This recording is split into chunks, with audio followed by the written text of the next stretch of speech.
இந்த மதிய வேளையில இயேசு உங்களோடு கூட பேசுறாருமா, பேசுறார். இந்த இயேசப்பா உங்களோடு கூட பேசுகிறவராய் இருக்கிறார் ஐயா. உங்களோடு கூட பேசுகிற இயேசு சொல்லுகிறது, அன்பை நம்பி நீ ஏமாந்திருக்கலாம்.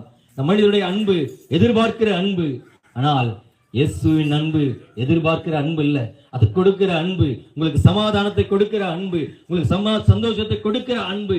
நீங்க செய்ய வேண்டியதெல்லாம் ஒன்னே ஒண்ணுதான், இயேசுவே உங்களுடைய வாழ்க்கையில வாங்க, இயேசுவே குடும்பத்துக்குள்ள வாங்கன்னு சொல்லி கேட்டா போதும்.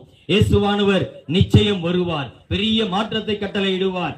நீங்க எதெல்லாம் இழந்தீங்களோ, எதெல்லாம் ஏமாற்றப்பட்டீங்களோ, அதிலெல்லாம் ஒரு பெரிய மாற்றத்தை பார்க்க இயேசு வழிவகை செய்ய வல்லவராய் இருக்கிறார்.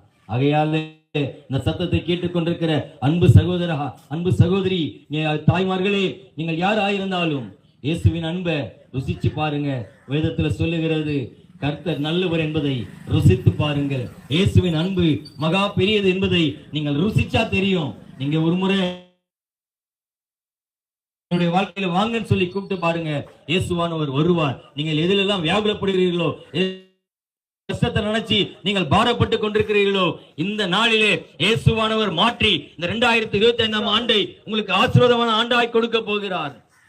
கடந்த ஆண்டுல நீங்க எதெல்லாம் இழந்தீங்களோ, எதெல்லாம் நீங்க துக்கப்பட்டீங்களோ, இந்த வருஷத்துல அந்த எல்லாவற்றையும் நன்மையான காரியத்தை, ஆசீர்வாதத்தை பெற போகிறீர்கள். நீங்க செய்ய வேண்டியது ஒன்னே ஒண்ணுதாங்க, இயேசுவின் குடும்பத்துக்குள்ள வாங்கன்னு கேளுங்க.